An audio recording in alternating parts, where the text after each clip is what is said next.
நமஸ்காரம்.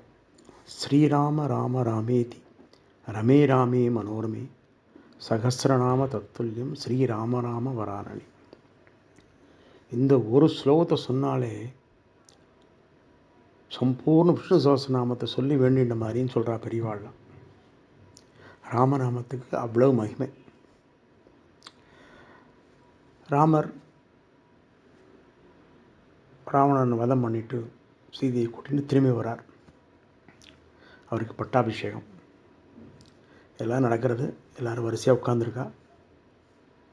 முதல்ல முனிவர்கள்லாம் உட்காந்துருக்கா, அப்புறம் மந்திரி கணங்கள்லாம் உட்காந்துருக்கா, அதுக்கப்புறம் பிரஜைகள்லாம் உட்காந்துருக்கா. பட்டாபிஷேகம் ஆனோடனே ஹனுமன் போய் ஒத்தொத்தரையாக பர்சனலாக பார்த்து கும்பிட்டு, நீங்கள்லாம் வந்திருக்கேன் ராமர் பட்டாபிஷேகத்துக்கு, எல்லோரும் வரணும், நம்ம ஊரில் கல்யாணத்துக்கு வைக்கிற மாதிரி டிஃபன் சாப்பிட்டுலாம் இருந்து சாப்பிட்டுட்டு போங்க அப்படின்னு சொல்லிகிட்டே போகிறார். அங்கே சைடில் நடந்த நாரதர் கிடுன்னு வரார். ஆஞ்சநேயரை தொட்டு நிறுத்துறார். ஆஞ்சநேயா, நீ எல்லாரையும் கூப்பிடு, ஆனால் அந்த கோடியில் ஒருத்தர் உட்காந்துருக்கிற பாரு விஸ்வாமித்திரர், அவருக்கு மட்டும் போய் வணக்கம் சொல்லி கூப்பிடாத அப்படிங்கிறார். ஏன் அப்படிங்கிறார். நீ கேளே, நான் சொல்கிறத நீ கேளேங்கிறார். ஐயோ பகவானே, இந்த நாரதர் வாயை திறந்தாலே கலகம்தான், இது எங்கே போய் முடியும்? இவர் போயின்னு இருக்கார். வரிசையாக ஒன்றுன்னா ஒத்தத்தையாக பார்த்து நமஸ்காரம் சொல்லி போயிட்டே இருக்கார். விஸ்வாமித்திரருக்கு வலது பக்கம் இருக்கிறவர் அவருக்கு நமஸ்காரம் சொல்கிறார், சாப்பிட சொல்கிறார். அடுத்தாப்புல விஸ்வாமித்திரர் எதிர்பார்த்துட்டு இருக்கார், இவர் நமக்கு சொல்லுவார்னு. கண்டுக்கவே இல்லை. அடுத்தாப்புல லைனுக்கு போயிட்டார் பின்னாடி. சரி, திரும்பி வருவாரோன்னு பார்த்தா வரல. அடுத்த வார்த்தை சொல்லிகிட்டே போயின்ட்டுருக்கார். விஸ்வாமித்திரருக்கு ஏற்கனவே கோபம், அவ்வளவு துர்வாசர் மாதிரி வந்துடும் கோபம். பளிச்சுன்னு ஒரு கத்தினார், ராமா அப்படின்னு கத்தினார். மேடையில் இருந்த ராமர் திரும்பி பார்த்தார். என்னை மதிக்காதவனுக்கு நான் என்ன தண்டனை கொடுக்கணும் அப்படின்னா அவர் சொன்னார், குருவே, உங்களை மதிக்காதவனுக்கு நானே தண்டனை தரேன். அவனுக்கு மரண தண்டனை தான் முடிவு. யாரும் உங்களை மதிக்கலைன்னா ஏதோ போயின்னு இருக்கான் பாரு, எனக்கு ஒரு நமஸ்காரம் கூட சொல்லாமல், அந்த ஆஞ்சநேயர் தான் அப்படின்னு. ஆஞ்சநேயர் ராமனுக்கு பரமபக்தன், நண்பன் கூட. ஆனால் ராமர் அதெல்லாம் யோசிக்கலை.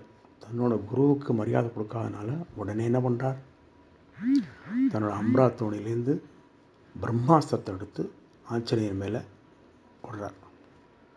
ஆஞ்சநேயர் மேலே விட்ட உடனே ஆஞ்சநேயர் ஒரு நிமிஷம் அப்படி நின்றுண்டு ராம சொல்ல ஆரம்பிச்சுடுறார். ராம ராம ராம ராம ராம. அந்த பிரம்மாஸ்திரம் வந்தது என்னாச்சு, அவரை 3 தடவை சுற்றித்து, ஆஞ்சநேயரை சுற்றி பழையபடி போய் அவரோட அம்பரா துணியில் உட்காந்துடுத்து. ராமருக்கு ஆச்சரியம், என்னடா அது நம்மளோட பிரம்மாஸ்திரம் போலியே அப்படின்னு சொல்லிட்டு இருந்தார். இன்னொரு அஸ்திரத்தை எடுக்கிறார். அதுக்கு பேர் என்னன்னா பிரம்மசீர்ஷ அஸ்திரம். பிரம்மாஸ்திரத்தை மாதிரி 1,00,000 மடங்கு சக்தி உள்ளது. அதை எடுத்து விடுற போது அந்த மந்திரத்தை சொல்கிறார், பிரம்மசீர்ஷ அஸ்திரம் மந்திரத்தை சொல்கிறார்.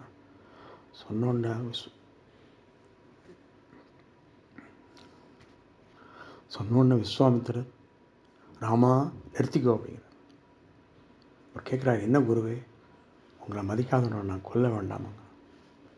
இல்லைப்பா, நீ அனுப்பிச்ச பிரம்மாஸ்திரமே அவரை 3 தரம் சுற்றி வந்துடுத்துனா அவர் சொல்கிற ராமநாமத்துக்கு என்ன மகிமை பாரு.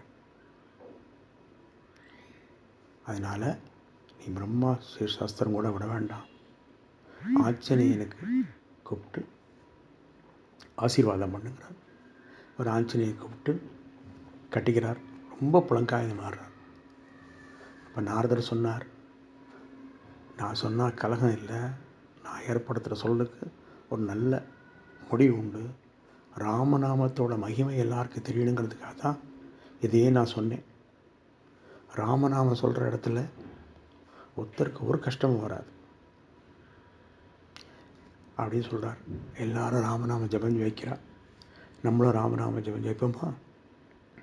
ராம ராம ராம ராம ராம ராமாய ராமபத்ராய ராமச்சந்திராய வேதசே ரகுநாதாய நாதாய சீதாய பதையே நம. எல்லாரும் க்ஷேமமாக இருங்கோ.